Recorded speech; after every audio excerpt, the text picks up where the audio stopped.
ನಮಸ್ಕಾರ. ಓಂ ಶಾಂತಿ ಟೆಕ್ಸ್ಟೈಲಿಂದ ಆನಂದ್ ಮಾತಾಡ್ತಾ ಇದ್ದೀನಿ. ನಮ್ಮದು ಇದು ಕಬ್ಬನ್ಪೇಟೆ 15ನೇ ಕ್ರಾಸ್ ಸಿದ್ದನಗಲ್ಲಿದ್ದಲ್ಲಿ ದೊಡ್ಡ ಶಾಪಿಂಗ್ ಮಾಲ್ ಇದೆ. ನಾವು 45 ಇಯರ್ಸ್ನಿಂದ ಸ್ಯಾರಿ ಮ್ಯಾನುಫ್ಯಾಕ್ಚರರ್ಸು. ನೋಡಿ, ಇವಾಗ ಇದು ಹೊಸದಾಗಿ ಬ್ಯೂಟಿಫುಲ್ ಆಗಿರೋ ರಾ ಸಿಲ್ಕ್ ಕಾಂಟ್ರಾಸ್ಟ್ ಸಿಲ್ವರು, ಇಲ್ಲಿ ಗೋಲ್ಡ್ ಇದೆ.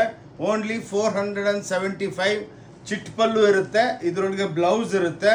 ಟೋಟಲ್ ಮೀಟರ್ 630 ಇರುತ್ತೆ. ಓನ್ಲಿ 475 ಪ್ಲಸ್ 5% GST ಇರುತ್ತೆ. ನೋಡಿ, ಈ ಟೈಪ್ ಎಕ್ಸ್ಕ್ಲೂಸಿವ್ ಆಗಿ ಇದರಲ್ಲಿ ನಿಮಗೆ ಸಾವಿರಾರು ಡಿಸೈನ್ಗಳು ಸಿಕ್ಕುತ್ತೆ. ಓನ್ಲಿ 475 ಪ್ಲಸ್ 5% GST ಇರುತ್ತೆ. ಪ್ಲಸ್ ನಮ್ಮದೊಂದು ಯೂಟ್ಯೂಬ್ ಚಾನಲ್ ಇದೆ, ಓಂ ಶಾಂತಿ ಟೆಕ್ಸ್ಟೈಲ್ ಚಿಕ್ಕಪೇಟ್ ಬ್ಯಾಂಗ್ಳೂರ್ ಅಂದ್ಬಿಟ್ಟು. ಅದು ನೀವು ಯೂಟ್ಯೂಬ್ಗೆ ಹೋಗ್ಬಿಟ್ಟು ಓಪನ್ ಮಾಡಿ, ಸಬ್ಸ್ಕ್ರೈಬ್ ಮಾಡಿ. ಟೋಟಲ್ ಸ್ಟೋರ್ ಬಗ್ಗೆ ನಿಮಗೆ ಐಡಿಯಾ ಸಿಕ್ಕುತ್ತೆ. ಇದು ಟೋಟಲ್ ವೆಡ್ಡಿಂಗ್ ಶಾಪಿಂಗ್ ಮಾಲ್ ಇದ್ದಂಗೆ. A to Z items. ನಿಮ್ಗೆ ಲೆಗ್ಗಿಂಗ್ ಬೇಕಾ, ಕುರ್ತಿ ಬೇಕಾ, ಅನ್ಸ್ಟಿಚ್ ಗಾರ್ಮೆಂಟ್ಸ್ ಬೇಕಾ, ಎಲ್ಲ towel, lungi, dhoti, pant piece, shirt piece ಎಲ್ಲ ಸಿಗುತ್ತೆ. ಓಕೆ, ಥ್ಯಾಂಕ್ ಯು, ನಮಸ್ಕಾರ.